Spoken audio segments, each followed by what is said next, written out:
Charles Leclerc just did something in Bahrain that could completely change Ferrari's internal power balance before the season even starts. On the final day of pre-season testing, with Lewis Hamilton in the garage, with Fred Vasseur watching every data screen, Leclerc delivered the fastest lap of the entire week.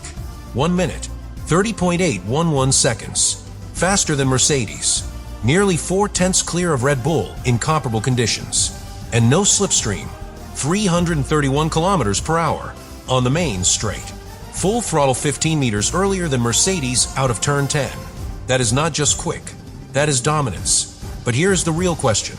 Did Leclerc just prove he is still Ferrari's #1? Or did he quietly send a message to Hamilton that this team is still built around him? Because the data from that lap reveals something much bigger than a headline time. And by the end of this video, you will understand why this single run in Bahrain might be the first internal battle of the 2026 season. Stay with me. What makes this even more intense is how it happened. Because this was not a desperate glory run at the end of the day. This was calculated. At 11:45 in the morning, when track conditions were at their peak, Ferrari sent Leclerc out on the C4 compound. Soft tire, controlled fuel load, optimized engine mode. This was a qualifying simulation, and everyone in the paddock knew it. But here is what most people missed. The lap did not look dramatic. There were no wild corrections, no oversteer moments, no desperate steering inputs. It looked easy, and that is dangerous. Sector 1 immediately lit up purple. The hybrid deployment out of turn 1 was aggressive, almost violent in acceleration, yet the rear remained completely stable. 331 kilometers per hour before braking. No toe, no slipstream advantage. The Ferrari created its own top speed. That alone raised eyebrows inside Mercedes and Red Bull. But Sector 2 is where the real message was sent. Through turns 11 and 12, high-speed direction changes where balance is everything, the SF-26 stayed flat. Minimal steering correction. Maximum commitment.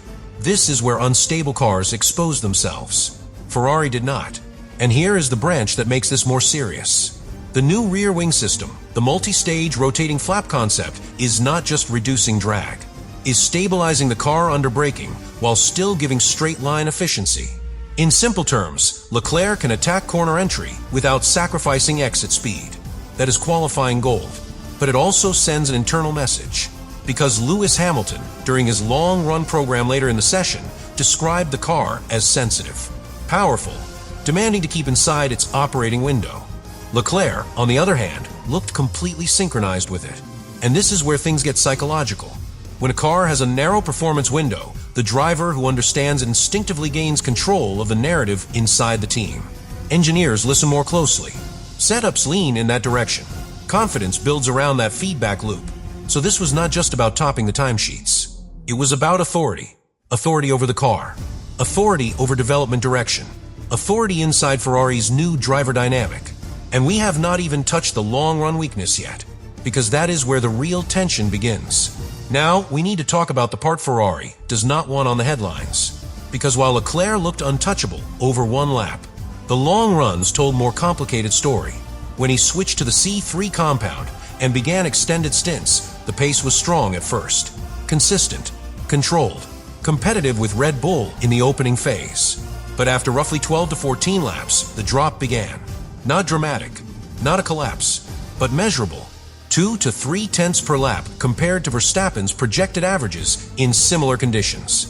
And over a full race distance that compounds. This is where championships are won or lost. And here is where things become fascinating inside Ferrari. Because Lewis Hamilton's entire final day program focused on exactly this weakness. 149 laps. Not chasing headlines. Not chasing purple sectors. He was studying degradation curves. Energy deployment cycles. Rear tire temperature stabilization. Hamilton described the car as powerful but sensitive. That word matters. Sensitive means the operating window is narrow. Sensitive means small changes in wind or track temperature shift the balance. Sensitive means setup precision becomes critical. And during one of the afternoon runs, crosswinds through turn 4 forced visible corrections. The SF-26 can be dominant, but only if everything aligns. Track temperature, tire pressure, ride height, wind direction. When it is inside that window, it looks unstoppable. When it drifts outside, the rear becomes nervous. And here is the branch most fans are ignoring. A narrow window benefits the driver who understands it instinctively. Leclerc appears naturally aligned with his car's front end rotation. He throws it toward the apex. He trusts the rear. Hamilton is adapting. Quickly, professionally, but adaptation is not instinct.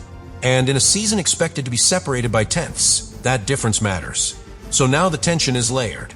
Ferrari has built a car capable of pole position, possibly the fastest qualifying package in Bahrain. But race pace against Red Bull remains a question mark. And internally, the balance of power between two elite drivers is quietly forming. Because if Leclerc delivers pole on Saturday and struggles to defend on Sunday due to degradation, who does the team prioritize in development direction? One-lap supremacy or long-run stability? This is no longer just about testing. This is about philosophy. And we are getting closer to the real reason that fastest lap felt so significant. But here is where the story turns from technical to strategic. Because Bahrain testing is not only about speed, it is about positioning. Positioning inside the championship, positioning inside the team, and positioning inside the mind of your biggest rival. Red Bull watched that lap carefully. Not the headline time, the micro-sectors, the throttle traces, the deployment patterns, and what they saw was not a lucky run. It was repeatable performance. Leclerc's minimum speed through turns 11 and 12 was consistently higher than anyone else across multiple push laps. That means balance. That means aerodynamic confidence. That means the platform is stable at high load. And when a car is stable at high load, it becomes lethal in qualifying trim. But now we open the most important branch of all, psychology.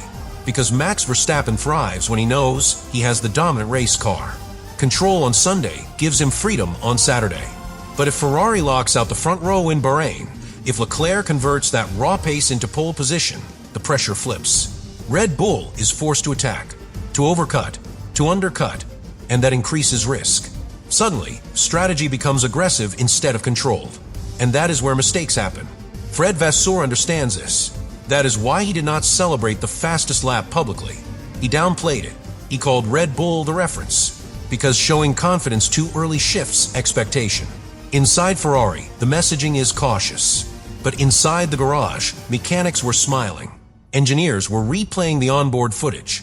The steering inputs were minimal. No fighting the car. No instability spikes. Just precision. And here is the deeper layer. Ferrari completed more than 400 laps across the final test phase without major mechanical failure. Reliability. That word matters more than purple sectors. Because in recent seasons, Ferrari's weakness was not only strategy or degradation. It was fragility, overheating, power unit concerns, operational errors. This time, the engine looked robust. The cooling corrections appear validated. The energy deployment did not fade over repeated runs. That changes the championship equation. Because if you combine qualifying dominance with mechanical stability, you create pressure. Pressure on Red Bull, pressure on Mercedes, and quietly pressure on Lewis Hamilton. Not because Hamilton lacks speed, but because Leclerc just reminded everyone that he is not stepping aside.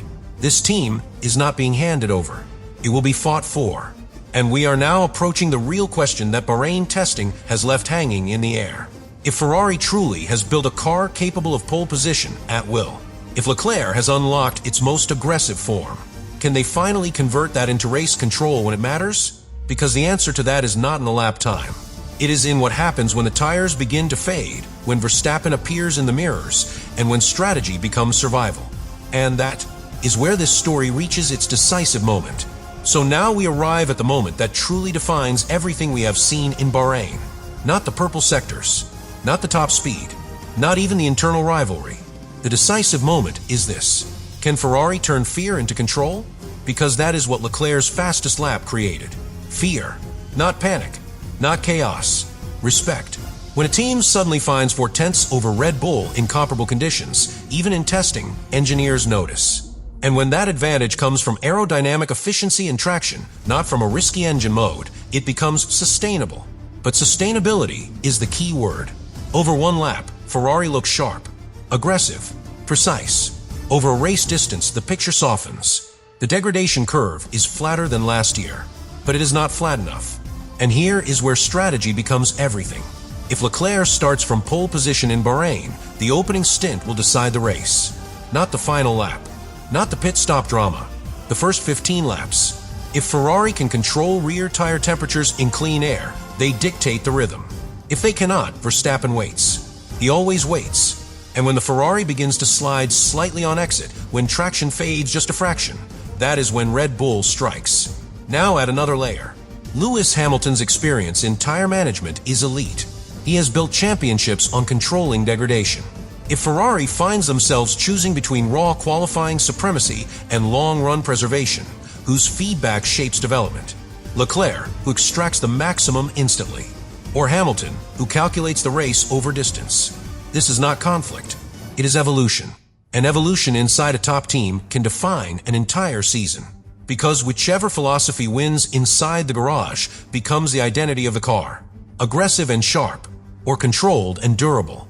Bahrain testing did not give us a final answer, but gave us a warning. Ferrari is no longer chasing. They are close enough to pressure Red Bull immediately. Close enough to force strategic errors. Close enough to make pole position feel realistic, not hopeful. And that changes how a season begins. The brutal fastest lap from Leclerc was not just a number on a screen. It was a signal to Verstappen that Saturdays may not belong to him anymore.